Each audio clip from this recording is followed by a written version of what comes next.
క్రైస్తవ జీవితంలో ఉండ వీలు లేదు. ఒక విశ్వాసి జీవితంలో ఏమిటంటే దశలో ప్రతి విషయంలో నువ్వు దేవునికి చెప్పాలా, కృతజ్ఞతాస్తుతులు చెల్లించుడి. కొన్ని విషయాల్లో, ప్రతి విషయంలోనా?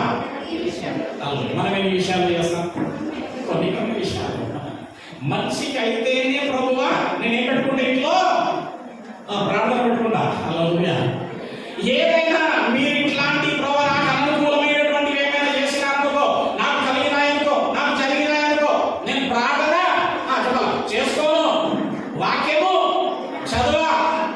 ఇంకా నేను సీరియస్ అయిననుకో చెప్పాలి గుడికి కూడా. విశ్వాస జీవితం ఎట్లా ఉండాలని అంటే ప్రతి విషయంలో నువ్వు దేవునికి కృతజ్ఞతాస్తుతులు చెల్లించి వాడవై ఉండాలి. బిడ్డ, వాక్యము వినడం గొప్ప కాదు, కానీ కీర్తన 1:1 ఏముంది? 1:2 దీవారాత్రములు దానిని ధ్యానించు వాడు ధన్యుడు. హల్లెలూయా. హల్లెలూయా. దీవారాత్రములు ఎన్ని గంటలు చెప్పండి? 24 గంటలు. నేను అడుగుతున్న ప్రశ్న, 24 గంటలు వాక్యాన్ని ధ్యానించవచ్చా?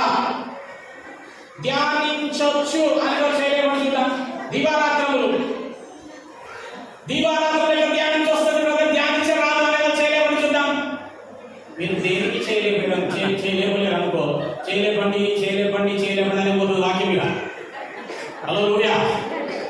నేను మీకు లాగా మీరు అనుకున్నట్టుగా కాదు. హల్లెలూయా. దీవారాత్రం ఎట్లా ధ్యానించవచ్చు బ్రదర్, ధ్యానించరాదు కదా అని ఎలా చేయలేరండి? హల్లెలూయా. దీవారాత్రములు ధ్యానించరాదు అనేటటువంటి మాటనే సరి అయితే దివారాత్రము ధ్యానించుడి అని ఎందుకుంటారు ఇందులో? దివారాత్రము ధ్యానించుడి అన్నాడు అనేసి అంటే ధ్యానించవచ్చు అని అర్థం. దేవునికి స్తోత్రం. హల్లెలూయా. చెప్పాలా అమ్మలక్కలు ఊడుస్తూ చెప్పాలా, ధ్యానించడం అన్న దేవుడు చదవడం కాదు. హల్లెలూయా. దీవారాత్రములు వినడం గొప్ప కాదు, దీవారాత్రములు చదవడం గొప్ప కాదు. చదివిన దాని, విన్న దాని, నా వాక్యంలో దీవారాత్రములు ధ్యానించువాడు ధన్యుడు. దేవుని మాటను నీవు ధ్యానించేటటువంటి వాడవై ఉండాలా. నీ హృదయం అనే పలక పైన దానిని రాసుకునేటువంటి వాడవై దానవై ఉండాలంట.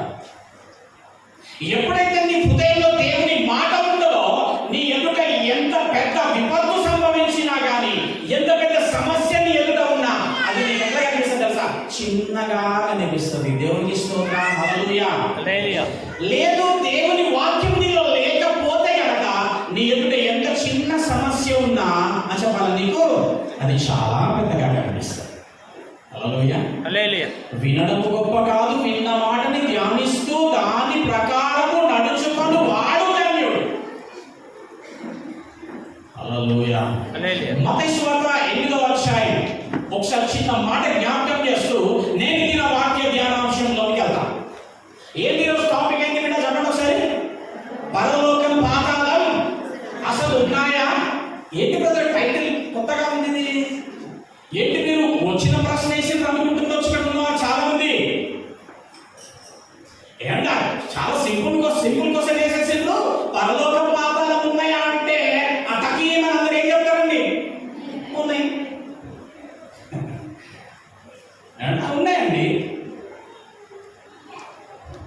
చూద్దాం ఒకసారి 8వ అధ్యాయం 18వ వచనం ఒకసారి చూద్దాం. చిన్నగా అక్కడ నేను ఆ వాక్యాన్ని మొత్తంగా చెప్పాను, కానీ చిన్న మాట చెప్పడానికి నేను ఈ వాక్యాన్ని మీకు మనం పరిచయం చేస్తాను. 18వ వచనం చదవండి. మత్తయి సువార్త 8వ అధ్యాయం 18వ వచనం. అంటే చదివే వాళ్ళు ఉంటేనే చదవండి, లేకపోతే నేను చదివేస్తాను. మాకు చదువు వచ్చండి మేము చదువుతాము అనుకున్న వాళ్ళు చదవండి, లేకపోతే నేను చదివేస్తాను. మత్తయి సువార్త 8వ అధ్యాయం 18వ వచనం. యేసు తన యుద్ధనున్న జనసమూహమును చూచి అద్దరికి వెళ్ళవలనని వెళదాము అని సెలవిచ్చింది. బాగా అర్థం చేసుకోండి. మనం అద్దరి సముద్రం ఈవల నిలబడి దేవుడు అంటాడు అద్దరికి వెళదాము అంటాడు. అద్దరికి అంటే ఆవలి ఒడ్డుకు వెళదాం అన్నప్పుడు మీరు ఏమవుతారండి? మనిషిని ప్రభు విన్నారు, మనిషిని ప్రభు అన్నారు, ఇంక ప్రయాణం మొదలైంది. దేవుడు ఏం వాక్యాలు విషయంలో మనము అద్దరికి వెళదాం. ఇక ఇంకా ఇప్పుడు 23వ వచనం చూడండి ఒకసారి. ప్రయాణం మొదలైంది. ఆయన దోణి ఎక్కి, పిల్లలు అవ్వకుండా చూసుకోండి, ఆయన దోణి ఎక్కి, బిడ్డ దోణి కొంచెం దోణి అనున్నది నీ జీవితానికి, నీ కుటుంబానికి సాదృశ్యము. హల్లెలూయా. దోణి అంటే నీకు, నీ వ్యక్తిగత జీవితానికి, నీ కుటుంబానికి సాదృశ్యం. ఇప్పుడు దోణి అంటే చెప్పండి, నీవే, నేనే, నేను ఒక దోణి. దోణి, ఆ దోణిలో ఎవరు ఎక్కినారంట? యేసు ప్రభువుల వారు. అంటే యేసు ప్రభువుల వారు ఎక్కడున్నారు? నీతో. చెప్పండి కూడా ఒకసారి హల్లెలూయా. దోణి అనే నీ జీవితంలో, దోణి అనే నీ కుటుంబంలో దేవుడున్నాడు. కానీ కొన్ని పరిస్థితులు ఎదురైనప్పుడు మాత్రం మనం ఏమంటాము? నాకెందుకు ఇట్లా అవుతుంది బ్రదర్? అసలు దేవుడు ఉన్నాడా? ఉంటే ఎందుకు నాకు ఇట్లా అవుతుంది? నాకే ఎందుకు ఇట్లా అవుతుంది? బిడ్డ, ఈ యొక్క రాత్రికాల సమయమున వాక్యం ద్వారా దేవుడు మాట్లాడుతూ నేను బలపరుస్తున్న మాట ఏంటో తెలుసా? నేను నీ జీవితంలో, నీ కుటుంబంలో నేనున్నాను. హల్లెలూయా. ఇక పడవ ప్రయాణం మొదలైంది. ఎక్కడ మొదలైందండి? సముద్రం మీద మొదలైంది. ఆ సముద్ర ప్రయాణం ఎట్లుంటుందమ్మా? ఇట్లేనా? ఎట్లుందో సముద్ర ప్రయాణం? ఒడిదుడుకులతో కూడినటువంటిది. దేవునికి స్పందన. హల్లెలూయా. ఒడిదుడుకులతో కూడినటువంటి ప్రయాణం. ఈ సముద్రం దేనికి సాదృశ్యం అంటే నువ్వు దినదినము వెళ్ళేటటువంటి నీ ప్రయాణ మార్గమునకు సాదృశ్యం.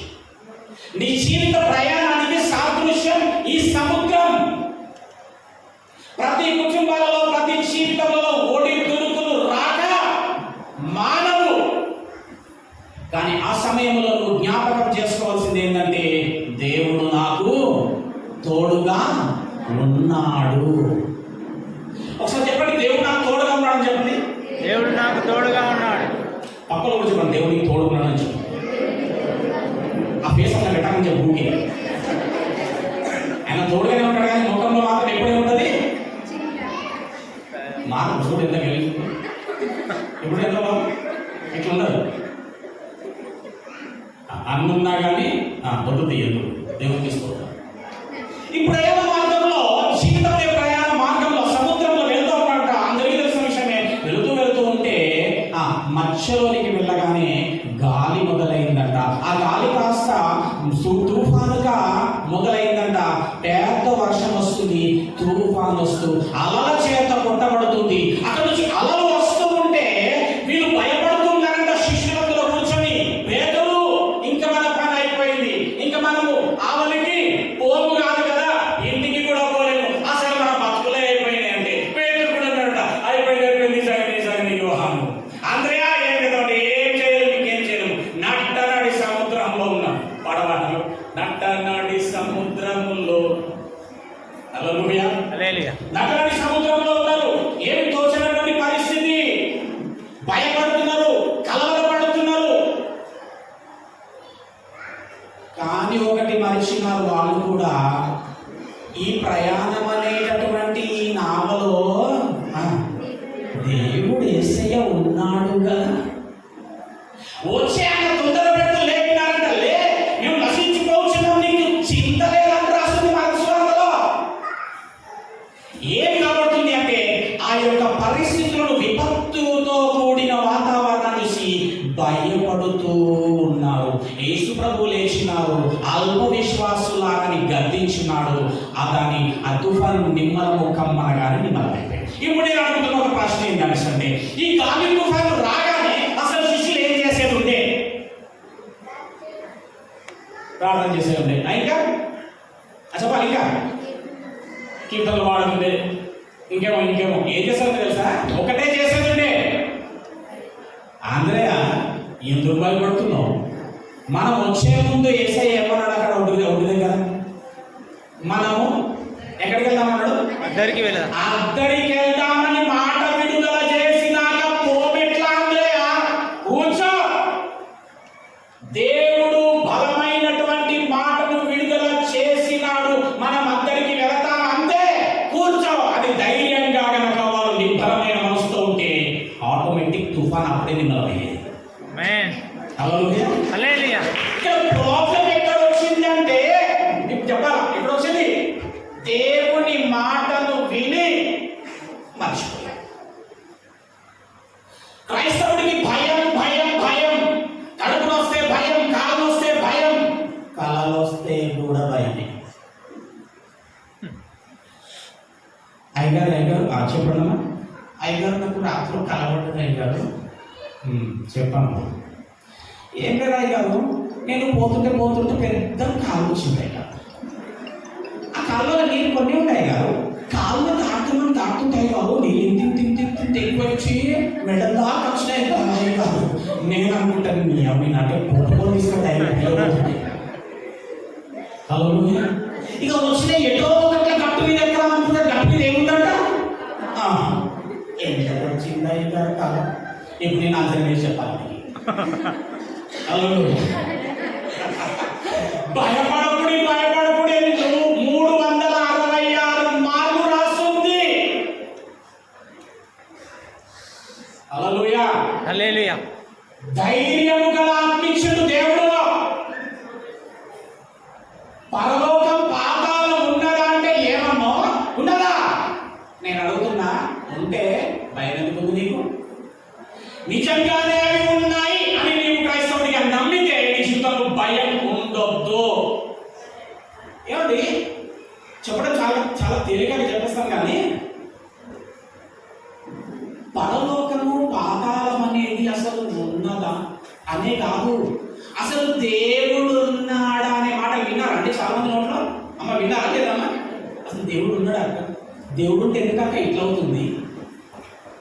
నన్ను ఒక యవనస్తుడు వచ్చి ప్రశ్నించిందండి, ఈ మెసేజ్ రాయడానికి కారణం. అన్న నాకు చిన్న డౌట్ అన్నాడు. చెప్పు డాన్ని. అన్న, మనం ఇంత సాక్రిఫైస్ చేసి బతుకుతూ ఉంటాం కదా, మరి వాళ్ళేమో ఇట్లా బతుకుతున్నారు, అక్కడేమో ఫలానా విధంగా జరిగింది, ఇక్కడేమో ఈ విధంగా సంభవిస్తుంది. దేవుడేమో అగ్ని ఆరదు పురుగు చావదు అనేటువంటి నరకంలో వేస్తానని, రాకడలో వస్తానని, సంఘములు ఎదుగుతానని, భయంకరమైన విపత్తు సంభవిస్తానని ఏమేమో ఎన్నెన్నో విషయాలు రాసి ఉన్నాయి. కానీ అన్న, అసలు నిజంగానే నరకంలో వేస్తే యుగాలు కన్నుల కాలం ఇదంతా అసలు నిజంగా వాస్తవమేనా అన్న అన్నట్టు అవుతున్నా. పర్లేదు చెప్పండి అన్న, ఈ అగ్నిగుండం అసలు ఈ పరలోకం అన్న అసలు ఇవి ఉన్నాయా అన్న? నేను కథలు చెప్పలేదు, నిజంగా నేను వాస్తవం జరిగింది చెప్తున్నా. ఇంకో విషయం కూడా చెప్తా, నాకు ఇలాంటి అనుమానము అంతకు ముందట్లో రాకపోలే, నాకు వచ్చింది. ప్రతి ఒక్కరికి కూడా ఒక పరిస్థితి ఎదురైతున్నప్పుడు, ఒక దుస్థితి ఎదురవుతున్నప్పుడు, ఒక అనుకూలమైన పరిస్థితి వాతావరణం చూస్తున్నప్పుడు అనిపించేదే ఏంటో తెలుసా? అసలు దేవుడు ఉన్నాడా? అసలు ఈ పరలోకము, ఈ నరకము అసలు అంటుందంటే ఎందుకు ఈ డౌటో తెలుసా? పోయినోళ్ళు అసలు పోయినట్టే, వచ్చి చెప్పిన దాఖలాలు లేవు. ముందు చచ్చిపోయిన వాళ్ళు వచ్చి ఆయన పోయిన కదా, నరకం చాలా భయంకరంగా ఉంది, చాలా జాగ్రత్తగా చెప్పిపోయిన వాళ్ళు లేవు. పోయిన వాళ్ళు పోయినట్టే, వచ్చి చెప్పిన దాఖలాలు లేవు. మనం ఏ టైప్ అంటే తోమాట చూస్తే కానీ. కాబట్టి మనుషునికి ఎదురవుతున్నటువంటి ఆ యొక్క సన్నివేశాలను బట్టి మనస్సులో కలిగే ఆలోచన ఏంటంటే, అన్న ఇంత సాక్రిఫైస్ చేసి బతుకుతున్నాము, అసలు ఉందో లేదో తెలియదు, పోయినోళ్ళు పోయినట్టే, వచ్చి చెప్పిన దాఖలాలు లేవు, పెద్దగా ప్రూఫ్ ఏం కనబడినటువంటి దాఖలాలు లేవు. అన్న, ఉందో లేదో తెలియని వాటి గురించి ఇంత సాక్రిఫైస్ చేసి బతకడం ఎందుకన్నా? అన్న, బతుకున్నన్ని రోజులు ఎట్లా బతకాలి తెలుసా అన్న? చెప్పు. ఎంజాయ్ చేసి బతకాలి, చచ్చిపోయినాక చూస్తున్నాం కదా బాత్కి బాత్. హల్లెలూయా. ఉందో లేదో దాని గురించి ఇంత సాక్రిఫైస్ చేసి బతకడం ఎందుకు? అయితే కనబడవు కాబట్టి లేదు అనేటటువంటిది ప్రతి ఒక్కరి మనుషుల మనస్సులో ముద్రింపబడి ఉన్నది. కాబట్టి ఈ ఆత్మీయ జీవితాన్ని చివరి వరకు కొనసాగించలేకపోతున్నారు. ఉండదో లేదు దాని గురించి ఎందుకు ఇవన్నీ విడవడము, వదిలిపెట్టడం, ఈ విధంగా త్యాగం చేసి బతకడం, ఎంజాయ్ చేసి బతకడం అని చాలా మంచిదని. అయితే నేను ఒక విషయం చెప్తున్నా, కనబడనటువంటి ఆ అయితే నేను ఈ అబ్బాయికి చెప్పినట్టు తెలుసా, చాలా మంచి ప్రశ్న అడిగిన బాబు. చాలా మందిలో ఉంటుంది ఈ డౌట్, కానీ అడిగితే ఎక్కడ సిగ్గనిపిస్తుందో అని అడగరు, కానీ నువ్వు అడిగినావు చూడు, చాలా మంచిది, వెరీ గుడ్. అయితే నేను పరలోకము పాతాళాన్ని క్రీస్తుని చూసి వచ్చిన వాళ్ళను తీసుకొచ్చి నీకు చెప్పిస్తా, నమ్ముతావా అని అడిగిన. నా మాటలు కొంచెం ఆశ్చర్యంగా కనిపిస్తాయి మీకు, కానీ కొంచెం ఓపికతో వినాలి, మీకు అర్థమవుతుంది. పరలోకాన్ని పాతాళాన్ని క్రీస్తును చూచిన వాళ్ళను తీసుకొచ్చి నేను నీకు చెప్పిస్తా, నువ్వు నమ్ముతావా అని అడిగిన. అట్లా అన్నాడు. నేను చెప్పిస్తా, నమ్ముతావా అన్నా. నమ్ముతానా అన్నాడు. ఈరోజు మీకు కూడా పరలోకం పాతాళం అసలు నిజంగా ఉన్నాయా అనే విషయంలో దాన్ని చూసొచ్చిన వాళ్ళను నేను ఇప్పటికీ తీసుకొని వచ్చిన వాళ్ళు ఇప్పుడు మీకు చెప్పబోతున్నారు. హల్లెలూయా. కనబడవు కాబట్టి లేవు,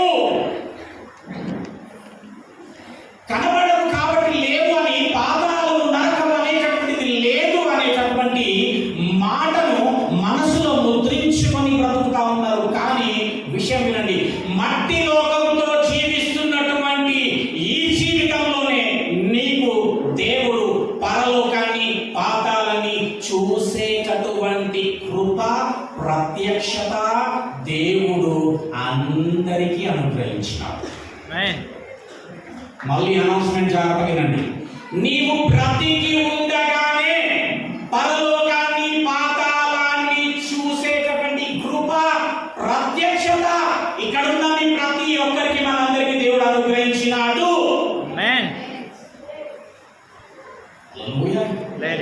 రెండవ కొరింథీయులకు వెళ్దాం.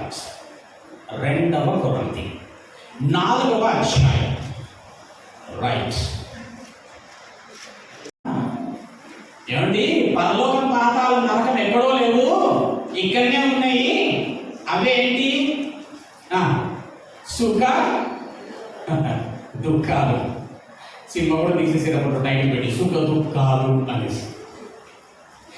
సుఖం అనేది స్వర్గమని, దుఃఖం అనేది నరకమని భావిస్తూ ఉన్నారు మనుషులు. కానీ దేవుడేమి చెబుతున్నాడో, ఇక్కడ పౌలు గారు ఏం మాట్లాడుతున్నారో ఒక మాట చూద్దాం. మళ్ళీ చెప్తున్నాను బిడ్డ, ఈరోజు అద్భుతమైనటువంటి వర్తమానం. బ్రతికి ఉండగా పాతాళం పరలోకంలో చూసేటటువంటి ప్రత్యక్షత, అకృప దేవుడు మీ అందరికీ అనుగ్రహించినాడు. ఆమేన్. హల్లెలూయా. చూద్దాం ఒకసారి 4వ అధ్యాయం 16వ వచనం చదవండి బిగ్గరగా. పౌలు గారు అంటున్నారు, కావున మేము అధైర్యపడము. అధైర్యపడడం అంటే ఏంటి? భయపడం. ఇక్కడ పౌలు గారు కావున మేము భయపడము అంటున్నాడంటే మిగతా వారంతా కూడా భయపడుతున్నారనేనా? అంతే కదా? రైట్. మేము భయపడం, మేము అధైర్యపడము. కానీ మనము ప్రతి విషయానికి భయం భయం భయం భయం, బ్రతుకంతా కూడా భయం.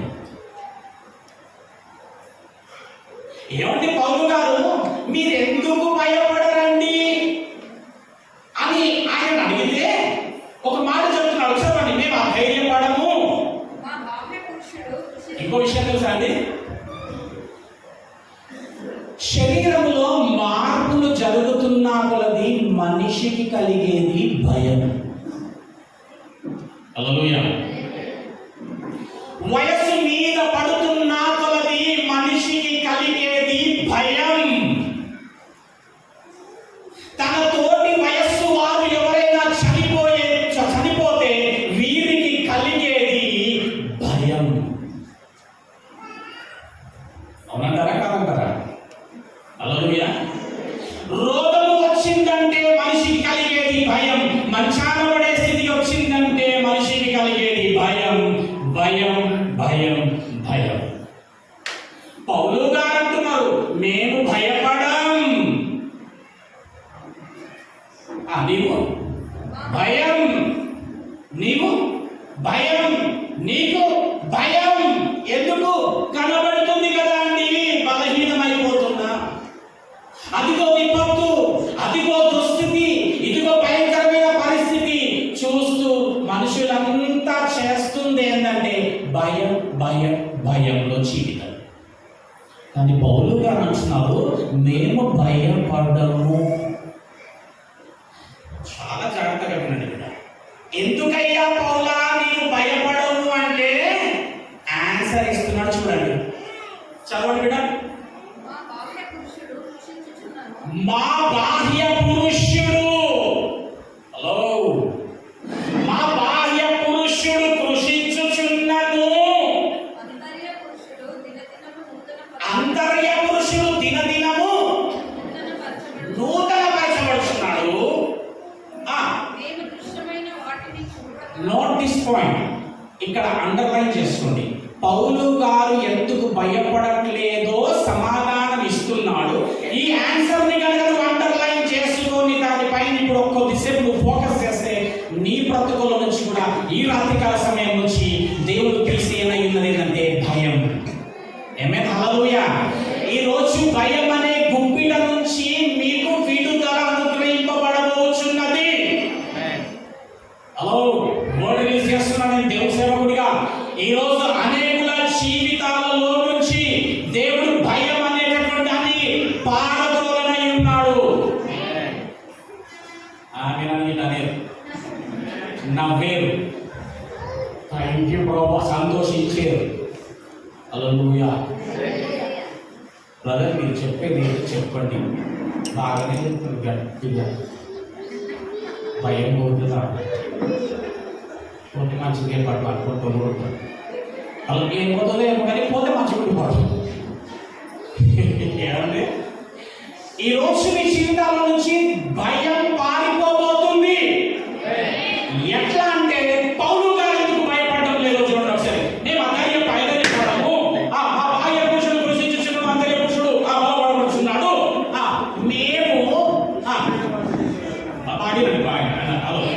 మేము దృశ్యమైన వాటిని చూడము. ఎందుకు భయపడలేరంట వీళ్ళు? మేము దృశ్యమైన వాటిని చూడము. నీవు దృశ్యమైన వాటిని చూస్తున్నావు. ప్రాబ్లం అక్కడ వచ్చింది. నీవు దృశ్యమైన వాటిని చూస్తున్నావు. అమ్మో నా వయస్సు మీద పడుతుంది, అమ్మో నాకు శరీర బలహీనత వస్తుంది, మోకాళ్ళు వస్తున్నాయి, ఇంకా నేను నడవలేకపోతున్నా, అమ్మో నా వయస్సు గలది, అదిగో మంచాన పడిందంట, నా వయస్సు గలవాడు అదిగో చనిపోయినాడంట, ఇంకా నా పరిస్థితి కూడా అక్కడ పలానా చోట పలానాది సంభవిస్తుందట, ఇది ఇక్కడ ఇది ఈ విధంగా జరుగుతుందంట. అమ్మో మాట్లాడుకుంటామా లేదా? అమ్మో ఇట్లా అవుతుందంట, అట్లా అయిపోతుందంట, ఈ మనం ఏం బతుకుతామేమో, ఎట్లా బతుకుతామేమో, రేపు ఎట్లా అయిపోతుందో ఏమో. ఎందుకో తెలుసా? నువ్వు దృశ్యమైన దాన్ని చూస్తున్నావు అమ్మా. అక్క నువ్వు దృశ్యమైన దాన్ని చూస్తున్నావు అన్నా, నువ్వు దృశ్యమైన దాన్ని చూస్తున్నావు. నీకు కనబడే వాటిపైన ఫోకస్ పెడుతున్నావు. పడవలో పోతుంటే కూడా ప్రాబ్లం పైన ఫోకస్ పెట్టిరు. హల్లెలూయా. ప్రాబ్లం పైన ఫోకస్ పెట్టిరు కాబట్టి ప్రాబ్లం ఇంకా పెద్దగా ఉంది. అలా సమస్య తగ్గట్లే. మేము దృశ్యమైన వాటిని చూడక మరి ఏం చూస్తారు పౌలా? ఏం చూస్తారండి వీళ్ళు? మేము శరీరము బలహీనమవుతున్నటువంటి దాన్ని చూడము. రేపు మంచాన పడి శిథిలావస్థలోనికి వెళ్ళబోతున్న ఈ శరీరాన్ని దృశ్యమైన దాన్ని మేము చూడక, రేపు కట్టె మీద పెట్టి కాల్ చేయబడబోతున్న ఈ శరీరము మేము చూడక, మట్టిలో పాతి పెట్టబడి మట్టిలో కలిసిపోయేటటువంటి దృశ్యమైన ఈ శరీరమును మేము చూడక. చెప్పండి కూడా హల్లెలూయా. బాగా ఆలోచించండి. మేము దృశ్యమైన వాటిని చూడకుండా మరి కనబడే వాటిని చూడకుండా ఇంకేం చూస్తారండి వీళ్ళు? ఇప్పుడు చూడండి, మేము దృశ్యమైన వాటిని చూడక అదృశ్యమైన వాటిని నిదానించి చూచుచున్నాము. అర్థమైందా? హల్లెలూయా. మీరు దృశ్యమైన వాటిని చూస్తుండ్రు, మేమేమో అదృశ్యమైన వాటిని నిదానించి చూచుచున్నాము. కాబట్టి మాకు భయం లేదు.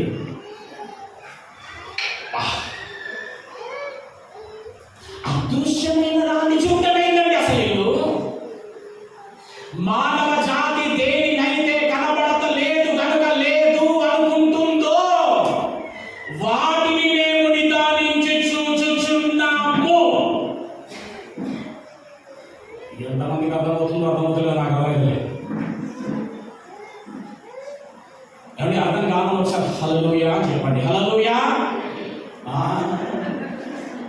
ఇంత బాగా చెప్తుంటే, ఇంత మెల్లగా పోతుంటే పడవ.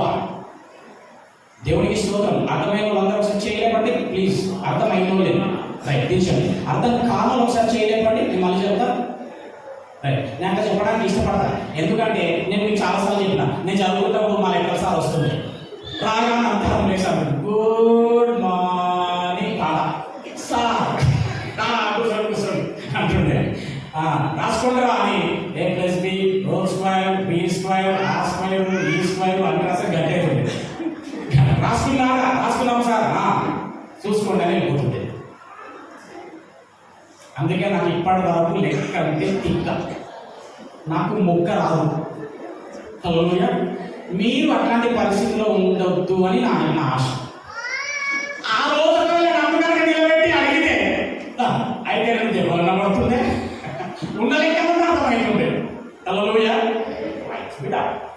చాలా చాలా మేము అదృశ్యమైన వాటిని చూడము, దృశ్యమైన వాటిని మీరు చూస్తున్నారు, అందుకే మీకు భయం.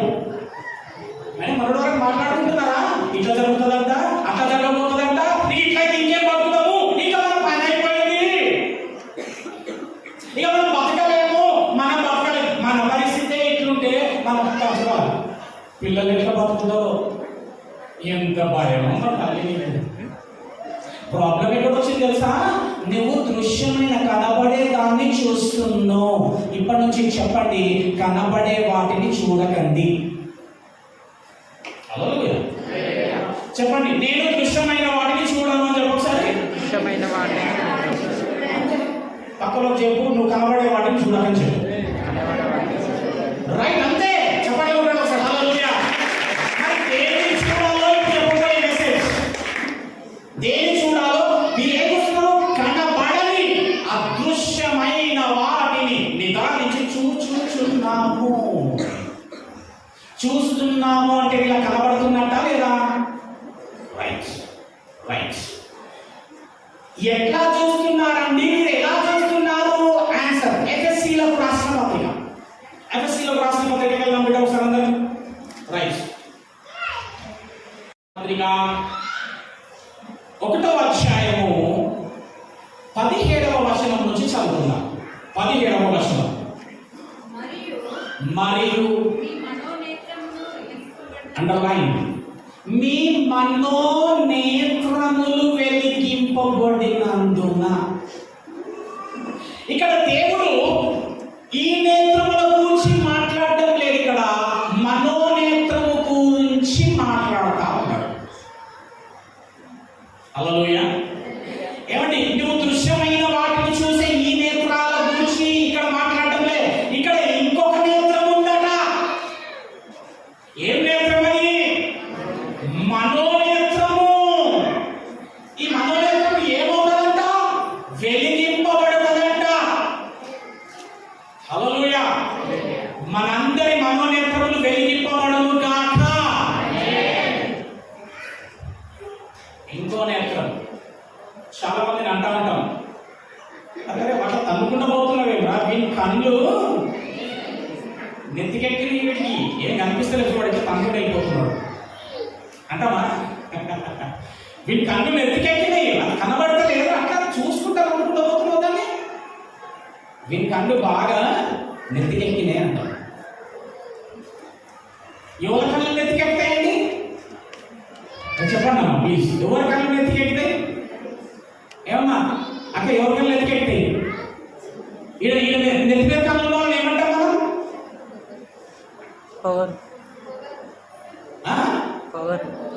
పొగరు. బాగా పొగ, నెత్తి మీద ఉంటాయి కళ్ళు. హల్లెలూయా. నెత్తి మీద కళ్ళు మనం ఏమంటాము? బాగా పొగరు.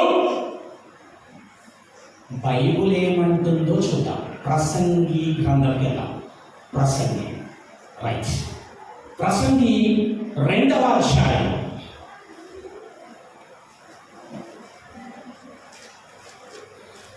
14వ వచనం. ఏమండి, అసలు తల మీద కళ్ళు ఉంటాయని తెలుసా? ఓకేనా? ఏమండి, తల మీద కళ్ళు ఉంటాయని తెలుసా? ఓకేనా? నాకు తెలియదు, నాకైతే తెలుసు నెత్తి మీద కళ్ళు ఉంటాయని తెలుసు. సో మీరు చాలా మంది అనే ఉంటారు, మీకు కూడా తెలుసులే. తల మీద కళ్ళలోని మనం ఏం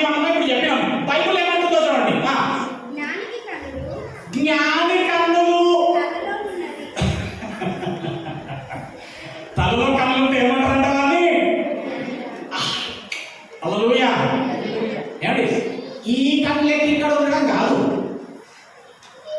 ఈ కన్ను ఇక్కడ ఉండడం కాదు, ఇక్కడ ఇంకొక కన్ను ఉంటది, అది మనోనేత్రము.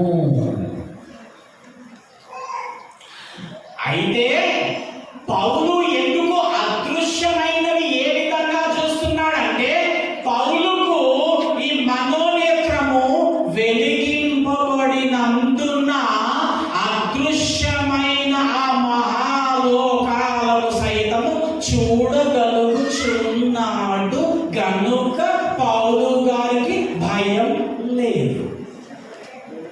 ఆమేన్, హల్లెలూయా.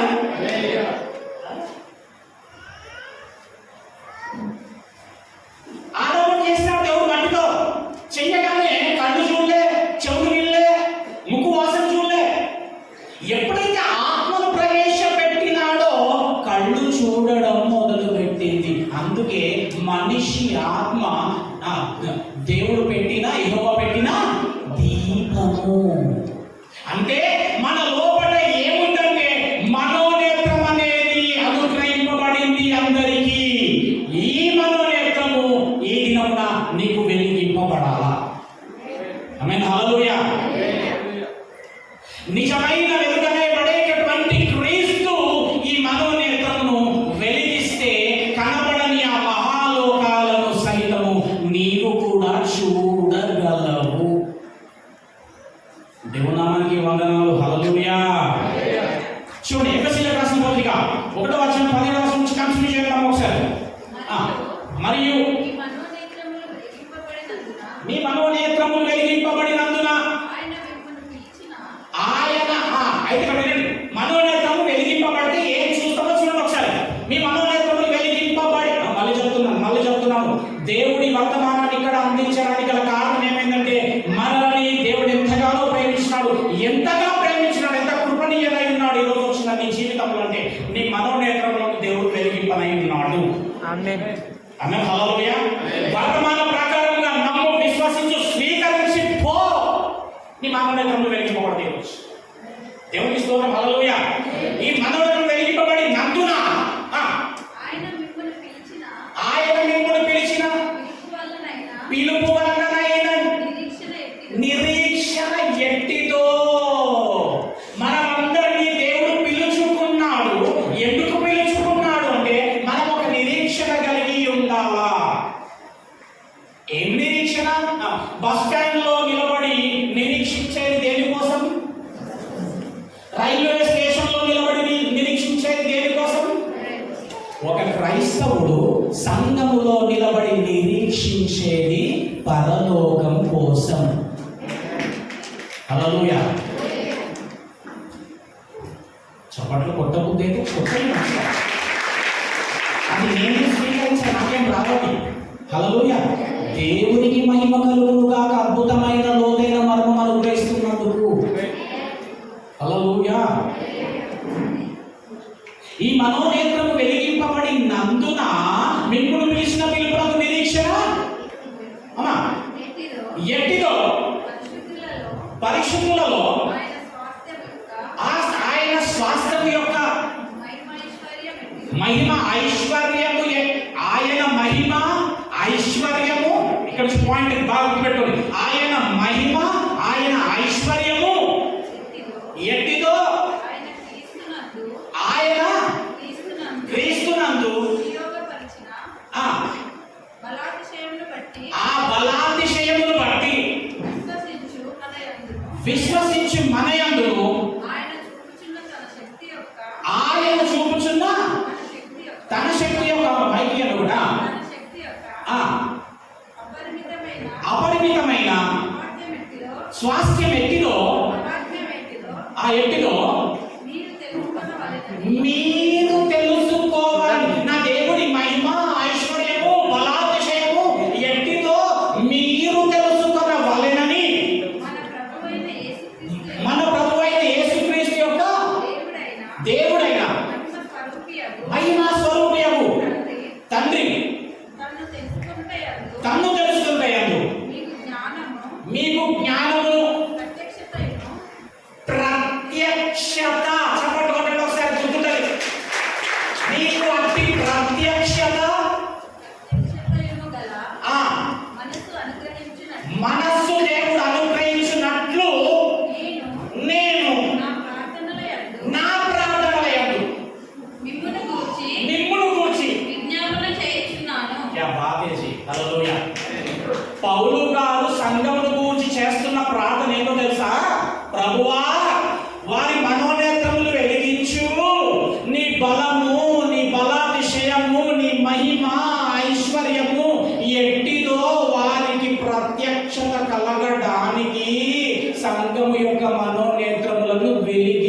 ప్రభువా ప్రార్థన చేస్తున్నాడు. ఈ రోజు నుంచి నీ అనుదిన ప్రార్థనలో ఒక మాట ఏమున్నా తెలుసా? ప్రభువా నా మనోనేత్రములను, ప్రభువా సంఘం యొక్క మనోనేత్రములను చేస్తారా? ఈ రోజు నుంచి ప్రార్థన ఏమని చేస్తావు? ప్రభువా నా మనోనేత్రములను వెలిగిస్తే ఏం లాభము? దృశ్యమైనవి కనబడవు, చెప్పాలి, అదృశ్యమైన దేవుని మహాలోకము కనిపిస్తుంది. హల్లెలూయా. ఒకసారి ఆలోచన చేయండి. మీకు లిటరల్ గా ప్రత్యక్షత వచ్చి పరలోకం అక్కడ కనబడుతుంది. ఇక్కడ ఏమైనా చుట్టూ విపత్తు సంభవించి ఉంది. దీన్ని బట్టి భయపడతావా? దాన్ని బట్టి సంతోషిస్తావా? ఇప్పుడు ఎందుకు దీన్ని బట్టి భయపడుతున్నావు? అది కనబడలేదు కాబట్టి. ఆ ప్రత్యక్షత నీకుంటే ఈ దృశ్యమైనవి ఏమీ చూడు. ఎవరు గెలుస్తేంది, ఎవరు గెలవకపోతే, ఎవరు వస్తే ఏదో రాకపోతే మన వరకు ఇదే. ఎవరు ఉంటే ఏంటి, ఎవరు పోతే ఏంటి, అసలు కనబడవు. ప్రత్యక్షత గల మనసు అనుగ్రహింపబడితే ఈ మనసు మనోన్నతములు వెలిగింపబడితే వస్తుంది. కొలస్సీయులకు రాసిన పత్రిక 3వ అధ్యాయం. ఇది బాప్తిస్మము తీసుకున్న వారి గురించి అండి ఈ మాట. Note this point. ఎంతమంది తీసుకున్నారు బాప్తిస్మము? ఏం రాసిందో చూద్దాం. బాప్తిస్మం తీసుకున్న వాళ్ళు ఎక్కువ ఉన్నారో ఇక్కడ రాసింది. ఇప్పుడు తెలిసిపోగలుగుతున్నావా లేదా? 1వ వచనం, కొలస్సీయులకు రాసిన పత్రిక 3వ అధ్యాయం 1వ వచనం. మీరు ఒకవేళ క్రీస్తుతో కూడా లేపబడిన వారైతే, లేపబడిన మీరు క్రీస్తుతో చెప్పాలా? మీరు క్రీస్తుతో లేపబడినరా? హలో, హల్లెలూయా. హర్ష దగ్గర అరుస్తాం అలా. మేము హర్ష దగ్గర అరుస్తాం కదా, ఇట్లా అర్థం. హల్లెలూయా. మేము మాట్లాడే దగ్గర మాట్లాడతాం బ్రదర్. ఎట్లా పడతాం ఎక్కడ పడతాం మాట్లాడు. హల్లెలూయా. మీరు క్రీస్తుతో కూడా లేపబడిన వారైతే, నేను లేపబడిన బాప్తిసం తీసుకున్నా అంటున్నావు కదా, వెరీ గుడ్. ఒకవేళ లేపబడిన వాడైతే పైనున్న వాటిని వెలుగుడి. పైన ఏమున్నా చెప్పండి? పైన ఏముంది? హల్లెలూయా. ఇప్పుడు జాగ్రత్తగా గమనిద్దాం, ఆలోచిద్దాం. పైనున్న వాటిని వెదకుడి అన్నాడంటే కనబడతాయనా కనబడవనా? క్లియర్? లేకపోతే పైన వాటిని వెదకుడి అని ఎందుకు అన్నాడు? వెదకుడి అన్నాడంటే కనబడతాయి అన్నట్టే కదా. ఈ ప్రత్యక్షత దేవుడు మనకు అనుగ్రహిస్తాడు. హల్లెలూయా. పైన వాటిని వెదకుడి. ఏదో చూడండి, అసలు మనం ఎందుకు చెప్పుకుందాం, అక్కడ ఏదో చూద్దాం. పైన వాటిని వెదకండి. అక్కడ ఎక్కడ? పైన. మీరు బాప్తిస్మము తీసుకున్న వారైతే, నన్ను నమ్మిన వారైతే పైన వాటిని వెతకండి. ఏమున్నాయి ప్రభువా పైన అంటే, అక్కడ క్రీస్తు దేవుని కుడి పార్శ్వమున కూర్చొని ఉన్నాడు. అంటే పైన వెతికితే నీకు ఏం కనబడుతుంది? ఇంకా క్రీస్తు ప్రత్యక్షత. ఏమండి, ఆలోచించండి. ఈ రాత్రికాల సమయంలో నిజంగా క్రీస్తు ఆ పరలోక పట్టణం నీకు కనబడితే ఎంత పెద్ద సమస్య ఉన్నా కానీ నీకు అసలు నవ్వుతారా అండి? అప్పుడు నీలోకి ఏమొస్తుందండి? ధైర్యం. ఆ ధైర్యం ఏమైతుంది? అక్కడ క్రీస్తు పైన. పిల్లలు అంటాం, అరుణ్ గ్లాస్ పెట్టా తీసుకురా బిడ్డ. లేదు నా పిల్లలు ఏమంటే ఏం చెప్తారు? ఏమంటే లేదు అయిపోయింది. అది కళ్ళు రావాలి, ఇట్లా నడుచుకుంటారు. అప్పుడు ఏమన్నా తెలుసా? అక్కడ పెట్టిన కళ్ళు పెట్టి వెతకవే. అవునా? వెతకు అన్నాడు అనేసి అక్కడ కనబడుతుంది అనేసి నా వస్తువు. పైన వెతకుడి, పైన వాటిని అంటే కనబడతాయి అనేసేనా కాదా? ఈరోజు నేను ఈ క్లారిటీ ఇవ్వబోతున్నా, ఇవ్వాలని ఉద్దేశించి ఉన్నా. ఏంటో తెలుసా? క్రీస్తు ప్రత్యక్షత, పరలోక ప్రత్యక్షత మనందరం చూడగల సామర్థ్యతను, ప్రత్యక్షతను కృపను బ్రతికి ఉండగానే దేవుడు అనుగ్రహిస్తున్నాడు. నువ్వు చచ్చిపోయినాక కాదు, నువ్వు బ్రతికి ఉండగా మహాపట్టణాన్ని ప్రభువుని చూసేటటువంటి కృప దేవుడు మనకి ఇచ్చింది. హల్లెలూయా. అందుకే ప్రతిదినం చేయవలసిన ప్రార్థన ప్రభువా నా మరణేత్రములను వెలిగించు. ఇంకొక మనిషి దగ్గరికి వెళ్ళాం. హెబ్రీయుల రాసిన పత్రిక 11వ అధ్యాయం. హెబ్రీయుల రాసిన పత్రిక 11వ అధ్యాయం. అక్కడ ఎవరు ఉన్నారంటే మోషే గారు ఉన్నారండి. ఏడు ముగిస్తారు ఒక 10 నిమిషాలు. రైట్, మోషే గారు ఉన్నారు. మోషే ఆయన తల్లో చెల్లదంట. ఆ ఇశ్రాయేలీయులు ఆ శ్రమ పడుతూ ఎందుకు వెళ్తావు నాయన, ఉండి ఇక్కడనే నాతో పాటు ఉండు, నా కుమారుడు అనిపించుకో, నెక్స్ట్ వచ్చే పట్టాభిషేకం నీదే, ఈ రాజ్యము ఈ ధనమంతా నీదే, ఐగుప్తు ధనమంతా అనుభవించి బిడ్డ, ఈ ధనమంతా వదిలిపెట్టి ఆలోచన ఎందుకు శ్రమల్లో పోతావు అంటే, మోషే పోయినాడా ఉన్నాడా? మోషే ప్రజలతో పోయినాడా? మంచిదమ్మా అని అమ్మతో ఉన్నాడా? ఎందుకు ఎందుకు మహాధన యావత్ ప్రపంచంలో ఎక్కువగా ధనం ఉన్నటువంటి స్థలం ఏది అంటే ఐగుప్తులో ఉన్న ధనము యావత్ ప్రపంచంలో ఎక్కడ ఏ దేశంలో కూడా లేదు. అంత ధనమును విడిచి ఎందుకు పోతాడన్నాడో ఇప్పుడు అర్థమవుతుంది. రైట్, 11వ అధ్యాయం 24వ వచనం చదవండి. ఏమంటే ఏం లేదు, అర్థమైతే చప్పట్లు కొట్టండి. ఓకేనా? అర్థమైంది, ఇంకేం చెప్పలేదు రాదు. మీరు చప్పట్లన్నా కొట్టి దేవుడిని మహిమ పరుస్తుంటే అమ్మ అర్థమైంది బాబు అనిపిస్తున్నా, అంతేగాని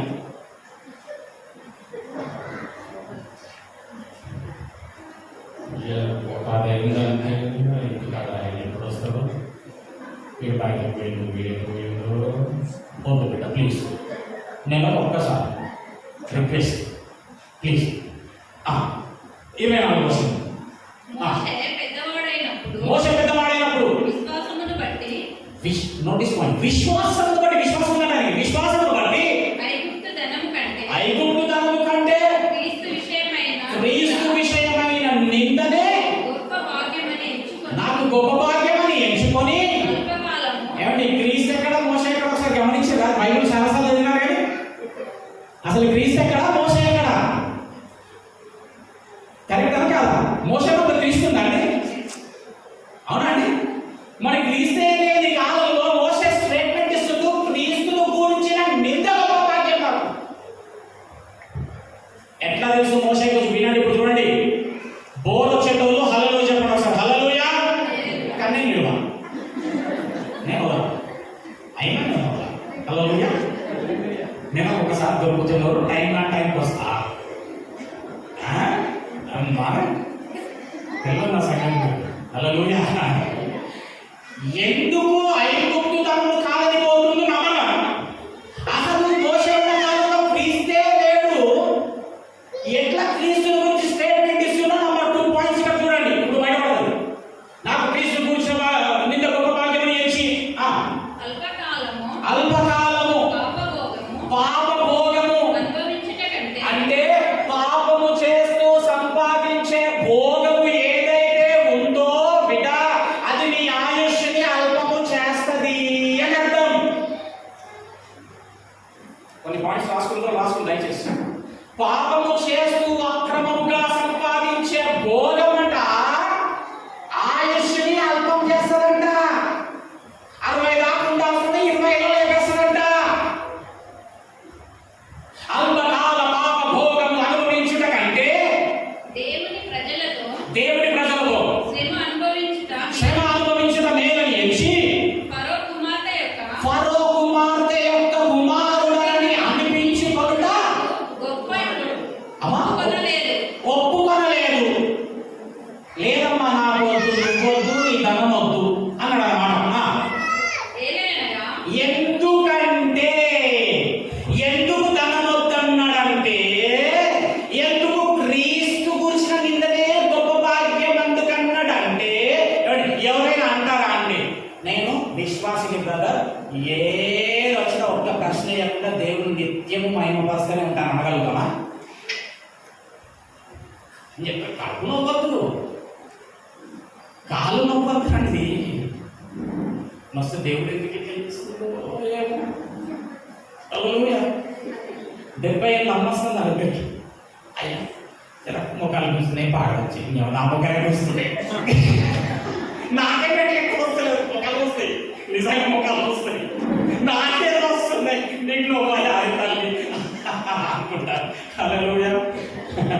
నేను క్రీస్తు ఉంటా ఏదైనా సరే ఏమనగా నేను నిత్యం దేవుణ్ణి కీర్తిస్తూ వెళ్తా. హల్లెలూయా అని లేము. ఈయన అంటున్నాడు క్రీస్తు విషయమై భరించే ఆ శ్రమనే గొప్ప భాగ్యం నాకు. ఎందుకంటుంది నా అంత గొప్ప మాట అంటే ఇప్పుడు ఆన్సర్ చూడండి. ఎందుకు అంటే అమ్మ ఏలయ్యా అతడు మోషే ప్రతిఫలముగా అంటే క్రీస్తును గూర్చి శ్రమ, రోగము, వ్యాధి, బాధ, నింద, దూషణ, అవమానము భరిస్తే దానికి ప్రతిఫలం ఉంటుందంట. చూడండి, ప్రతిఫలముగా నాకు కలగబోవు బహుమానం ఉంటది. ఆ బహుమానమునందు దృష్టి ఉంచెను. దేని యందు దృష్టి ఇచ్చిందినా? దృష్టి ఉంచడం అంటే ఏంటమ్మా? చూడమేనా? దేన్ని చూస్తున్నాడంటే దేవుడు తనకు ఇచ్చేటటువంటి బహుమానం. దేవుడు తన బిడ్డలకు ఇచ్చే బహుమానం ఏంటో తెలుసా? పరలోకం. పరలోకం అంటున్నా. అర్థమైతే నేను ముందుకెళ్తా, లేకపోతే నేను ఇక్కడనే ఉంటా, మిమ్మల్ని ఇక్కడ వస్తాను. నేను క్రీస్తు గురించి నింద నేను ఒకవేళ వారిని భరిస్తే, సహిస్తే, ఎదుర్కొంటే, దాన్ని నిలబడితే నాకు కలగబోయే ఒక ప్రతిఫలం ఉంది, బహుమానము. ఆ బహుమానము యందు నేను దృష్టి ఉంచి, అంటే మోషే దేన్ని చూసినాడంటే ఆ మహాపరలోక పట్టణాన్ని. ఇదిగో బైబిల్ యందు దృష్టి ఉంచిన నేను ఇప్పుడు ఇదిగో దీని యందు దృష్టి ఉంచిన, ఇదిగో అర్థాల యందు దృష్టి ఉంచిన. మోషే కలుగబోవు ఆ పరలోకమనే బహుమానము నందు దృష్టి ఉంచి చూస్తున్నాడు. చూస్తున్నాడు అంటే కనబడుతున్నట్ట కాదా? అందుకే చెప్తున్నా, మన అందరికీ బ్రతికి ఉండగానే, ఈ మట్టి శరీరంతో ఉండగానే ప్రభువుని ఆ పరలోక ప్రత్యక్షతని చూసేటటువంటి కృపా దేవుడు మనకందరికీ అనుగ్రహించున్నాడు. దాని రోజు దేవుడు ఓపెన్ చేస్తున్నాడు. ఎట్లా చూడగలరు బిడ్డ అంటే మీ మనోనేత్రములు నా ద్వారా వెలిగింపబడాలి. హల్లెలూయా. కలుగబోవు బహుమానం నందు దృష్టి ఉంచి, అదే హెబ్రీయుల పత్రిక 11వ అధ్యాయం 13వ వచనం ఒకసారి చూద్దాం. అక్కడ అబ్రహాము, ఇస్సాకు, యాకోబు వినండి. కనానులో ఉన్నారు. ఇప్పుడు వాళ్ళు కనానులో ఉండి మాట్లాడుతున్నారు. ఏం మాట్లాడుతున్నారు చూడండి. ఇప్పుడు చదవండి. విశ్వాసమును బట్టి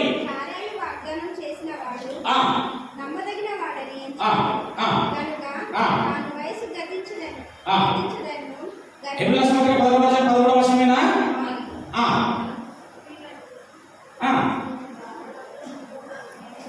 చదవండి బిడ్డ, చదవండి బిడ్డ. హెబ్రీయుల పత్రిక 11వ అధ్యాయం 13వ వచనం. వీరందరూ ఎవరందరూ? అబ్రహాము, ఇస్సాకు, యాకోబు వీరందరూ ఎక్కడున్నారని చెప్పినా కనానులో ఉన్నారు. రైట్, కనానులో ఉండి మాట్లాడుతున్నారు. వీరందరూ ఆ వాగ్దాన ఫలం అంటే ఏంటి? వాగ్దాన ఫలం అంటే ఏంటి? ఎవరి అది చెప్పరావా? ఆమె వింటాం పోతామంటే కుదరదు. హల్లెలూయా. వాగ్దాన ఫలం అంటే పరలోకం. దేవుడు మనకిచ్చిన వాగ్దానం ఏంటంటే, బిడ్డ నీకు నా లోకం ఇస్తాను, నన్ను నమ్మిన వానికి పరలోకం తథ్యం. వాగ్దాన ఫలం. వాగ్దాన ఫలం అంటే ఏంటి చెప్పండి? అవేం తినబడలే. వాగ్దాన ఫలం పరలోకం. ఇప్పటికీ ఏం మాట్లాడుతున్నారంటే అందరూ ఇక్కడ ఏమనుకుంటారంటే,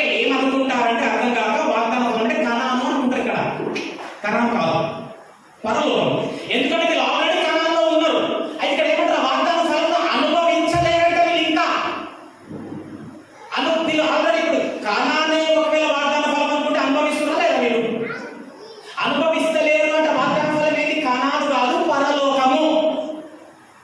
అమ్మా ఎవరికైనా డౌటా? రైట్. ఆ వాగ్దాన ఫలమును అనుభవించకపోయినను నోటీస్ పాయింట్, దూరము నుండి చూచి. ఏమి చూచి చెప్పాలా? అంటే వీళ్ళకి ఏం కనబడ్డది? వీళ్ళు ఏం చూస్తున్నారు? పరలోకం పాతాళం అసలు ఉన్నాయా? ఉన్నాయి. తీసుకొచ్చి చెప్పిస్తా అన్నా నా చూసిన వాళ్ళని వీళ్ళే ఆడు. మొన్న కనుక నాకు తీసుకొచ్చిన అంటే బయట చూస్తూ చర్చలో ఏముండే అంతా బైబిల్లో కూర్చుని రండి అని చెప్పి కూర్చోబెట్టినా. హల్లెలూయా. అమ్మ ఇది అర్థమైతే ఒక అర్థం కాదు ప్లీజ్. వీళ్ళు ఆ వాగ్దాన ఫలమును అనుభవించకపోయారు. అబ్రహాము వాళ్ళ కుటుంబం అంతా అనుభవించకపోయారు. దూరము నుండి చూచి ఏం చేసి చూసి ఓ నమస్తే పెట్టి తాము ఒరే ఒరే ఒరే ఒరే బిడ్డ కోడలా మన్మడ, మనము భూమి మీద పరదేశులము, యాత్రికులము, అసలు నిత్యము ఉండే మన లోకము అది, గురి ఇక్కడికి వెళ్ళి అక్కడ పెట్టండి అని చెప్పిండట. హల్లెలూయా. వీళ్ళకి అదృష్టమైనవి చూడలే. దూరం నుండి చూచి పరలోకము కనబడతది బ్రతికి ఉండగానే. అట్టి కృపదేవుడు నీకు ఇచ్చినాడు. హల్లెలూయా అన్న. పరలోకం చెప్పిన కరెక్టే. మరి పాతాళం సామెతలు ఇక్కడ వచనం అయిపోయింది. సామెతలు 15వ అధ్యాయం, సామెతలు 15వ అధ్యాయం 24వ వచనం. రైట్. కాబట్టి నీవు నీ జీవితంలో భయపడకూడదు అంటే నీ మనోనేతలకు వెలిగింపబడి పరలోక ప్రత్యక్షత అనేది నీకు అనుగ్రహింపబడాలా. దేవుడు అట్టి కృప ఈ దినంలో మన అందరికీ, మీ అందరికీ దేవుడు అనుగ్రహిస్తాడు, అనుగ్రహించును గాక. ఆమేన్. హల్లెలూయా. ప్రతిరోజు ప్రార్థనలో ఒక మాట చెప్పండి, ప్రభువా నా మనోనేత్రములను వెలిగించు. ప్రభువా ప్రభువా ఇది మన సంఘమంది మనోనేత్రములను వారికి వెలిగించు. పౌలు ప్రార్థన చేస్తుందా లేదా సంఘము గురించి? నువ్వేం ప్రార్థన చేస్తున్నావు మరి? ప్రభువా ప్రభా ప్రభా ఒక జాగ చూసిన ప్రభా జర జాగ ప్రేర్ రిక్వెస్ట్ ఇచ్చేది ఇదే. అయ్యగారు ఒకటి ఇవ్వాలనుకుంటున్నా జర ప్రార్థన. అయ్యగారు ఒక జాగ చూసిన 240 గజాలు జరా అయ్యగారు నాకు జాగ్రత్త పోయేటట్టు ప్రార్థన చేయి. అయ్యగారు జాగ్రత్త వచ్చేటట్టు ప్రార్థన చేయి. పౌరు ప్రార్థన మనోనేత్రములను వెలిగించు ప్రభువా. సంఘం కలవరిల్లుతుంది ప్రభువా. సంఘం భయపడుతుంది ప్రభువా. ఆత్మహత్య చేసుకుంటున్నారు ప్రభువా. నరకానికి జోగుతున్నారు ప్రభువా. నీ ప్రత్యక్షత లేక దృశ్యమైన చూస్తున్నారు ప్రభువా. దయచేసి వారి మనోనేత్రమును వెలిగించి నీ ప్రత్యక్షత అనుగ్రహించి ధైర్యం అనుగ్రహించు ప్రభువా. అదండి ఉపవాసం, అది ఫాస్టింగ్. దమ్ముంటే అది చేయాలి మనం. హల్లెలూయా. అసలు 15వ అధ్యాయం, సామెతలు 15వ అధ్యాయం 24వ వచనంలో క్రీమ్ పాతాళం ఏంటంటే హల్లెలూయా. పరలోకం ఏంటది? పాతాళం ఏంటది? క్రింద ఉన్న పాతాళమును తప్పించుకొనగలనని బుద్ధిమంతుడు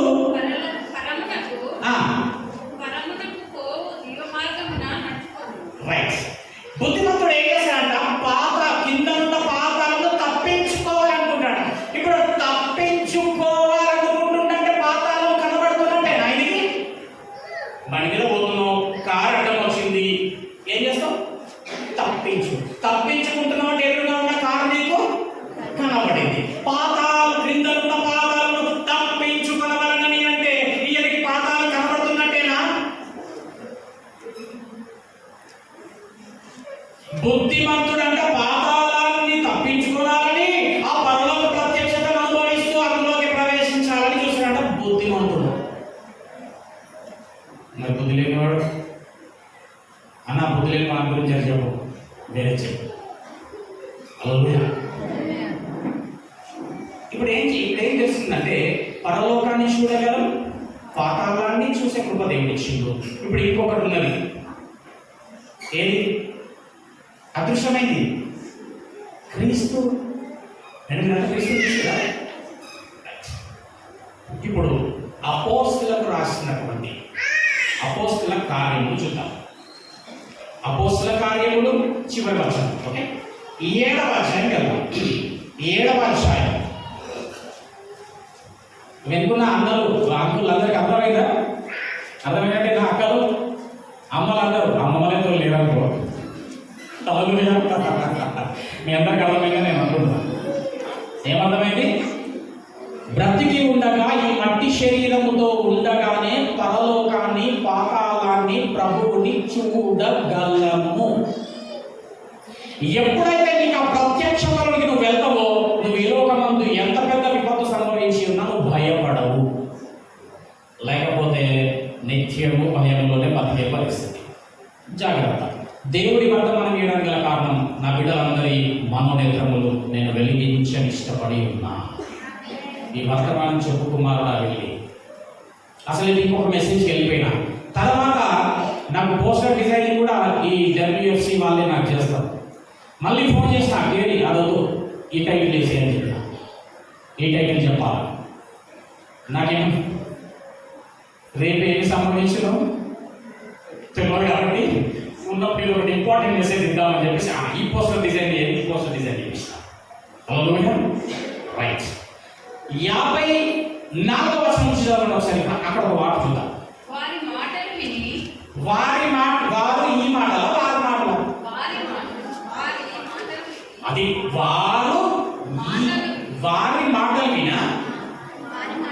వారి మాటలు విని కోపంతో మండిపడి అతని అంటే స్టీఫెన్ చూసి పండ్లు పట పట పట పట కొరికిండ్రంట. పండ్లు పట పట పట కొరకడానికి కారణం ఏందో తెలుసా మీకు? నంబర్ 1 ఏం అనౌన్స్మెంట్ చేసింది తెలుసా? నిండు మహాసభలో స్టీఫెన్, మానవుల హస్తకృత్యములలో దేవుడు ఉంటాడు అని అనుసేసింది. అర్థమైతే కాలేదు? మానవ హస్తకృత్యములలో దేవుడు నివాసం చేయడు అంటాడు. అంతే. అనగానే ఇన్నేళ్ళు మనం కట్టినటువంటి ఈ మందిరంలో దేవుడు ఉంటాడు చాలాడు కళ్ళు కొరకేసాడు పట పట పట. ఇప్పుడు నా మధ్యలో ఒకరు లేచి ఆ చర్చిలో దేవుడు ఉండడండి అంటే ఏం అంటవా? ఈయన అదే కదా అసలు ఏంటో అది వాస్తవం. హల్లెలూయా. మానవ హస్తకృత్యంలో దేవుడు నివాసం చేయడం అదే జరగలిపోయినాక అభిమూలమైన స్టేట్మెంట్ అయిన సువార్త అబ్రహాము మొదలుపెట్టి క్రీస్తు జనన మరణ పునరుద్ధానం ప్రకటించి పడేసింది. పండు కొరికి ఆ రెండవది ఎందుకు ఒకరికి అయితే అతడు స్టీఫెన్ గారు పరిశుద్ధాత్మతో నిండుకొనిన వాడై ఆకాశం వైపు తేరి చూచి దేవుని మహిమను వినండి. అక్కడ దేవుని మహిమను యేసు దేవుని కుడిపార్శ్వమునందు నిలిచి ఉండుటను చూచి. హల్లెలూయా. చెప్పండి కూడా ఒకసారి చదవకండి, అడుగుతా చెప్పండి. దేవుని కుడిపార్శ్వమందు క్రీస్తు ఏమై ఉన్నాడు? చూసినావా? అందరు ఏమని చెప్పిండ్రు? చెప్పండి. కూర్చుని ఉన్నాడు. బైబిల్లో ఒకే ఒక్క దగ్గర రాసింది నిలుచుని ఉన్నాడు. మళ్ళీ చదవమంటారు, మళ్ళీ చదవమా. దేవుని మహిమను చూచి దేవుని కుడిపార్శ్వం నందు యేసు దేవుని కుడిపార్శ్వం నందు ఏముంట? మనందరికి ఏం తెలుసు? బైబిల్లో ఒకే ఒక దగ్గర క్రీస్తు తండ్రి కుడిపార్శ్వం నందు నిలిచి ఉన్నాడని రాసిన పదం ఇది ఒకటే. నేను అడుగుతున్నా, ఎందుకు నిలబడ్డాడు ఆయన? అదిరిపోతారండి. బైబిల్ చదవడం ప్రాక్టీస్ చేయండి ప్లీజ్. దుమ్ములు వేసుకోలేదు. మీరు రోజు బైబుల్ను ఎన్ని అధ్యాయాలు చదువుతున్నా టార్గెట్ పెట్టి చదవండి దయచేసి. ఏం చదువుతున్నాం? నువ్వు వచనాలు చదివినా సరే ఏముంది అక్కడ ఆగి ఆగి చదువు. అమృతము కన్నా మిన్నగుంటది. హల్లెలూయా. ఎనలేని ధైర్యం వస్తుంది నీకు. ఏం వాక్యం అంటే విన్నారంటే ఎప్పుడైనా? అంతటా కూర్చొని ఉన్నాడని రాస్తుంది, ఇది ఒకటే దగ్గర నిల్చున్నాడని రాస్తుంది. అడుగుతున్నా ఎందుకు కూర్చున్నాడు, నిలబడ్డాడు. దానికంటే ముందు ఒక మాట చెప్తా. ఇప్పుడు స్టీఫెన్కు ఏం కనబడుతుంది? క్రీస్తు యేసు తండ్రి కుడి పార్శ్వమందు నిలిచియుండుట చూచి. చూచి అంటే కనబడుతున్నట్ట లేదా? మరి స్టీఫెన్కు కనబడ్డప్పుడు, అబ్రహాము గారికి కనబడ్డప్పుడు, మోసే గారికి కనబడ్డప్పుడు, పౌలు గారికి కనబడుతున్నప్పుడు నీకు నాకు కనబడదా? ఒప్పుకుంటారా? ఇప్పుడు పరలోకం పాతాళం బ్రతికుండగా చూడవచ్చు అని ఒప్పుకుంటారా? ఒప్పుకోము అంటే హల్లెలూయా చెప్పండి. హల్లెలూయా. ఇప్పుడు చెప్పండి. హల్లెలూయా. సూపర్. రైట్. ఎనీ డౌట్ ఎవరికైనా? హల్లెలూయా. స్టీఫెన్ గారు ఆ మనోనేత్రములతో చూస్తే అక్కడ యేసు తండ్రి కుడి పార్శ్వమున నిలబడి ఉండుట చూచి. రైట్. ఇది ఒప్పుకున్నారు, చాలా సంతోషం. దేవుని నామానికి స్తోత్రం. థ్యాంక్ యూ ప్రభువా. ఇప్పుడు ఎందుకు నిలబడుతున్నాడు కావాలి? ఎందుకు నిలబడ్డాడు తెలుసమ్మా? కూర్చొని ఉన్నవాడు స్టీఫెన్ అక్కడ దేవుని పరుస్తూ క్రీస్తును గూర్చి సువార్త చెబుతూ ఉంటే స్టీఫెన్కు కూడా తెలిసి ఇప్పుడు ఇది కాగానే నన్ను రాళ్లతో కొట్టి చంపుతారని తెలుసు ఈ నా కుమారునికి. అయినా కానీ నన్ను ఏమి మహిమపరుస్తున్నా బిడ్డ లేచి స్టీఫెన్ ని హానర్ చేస్తున్నాడంట.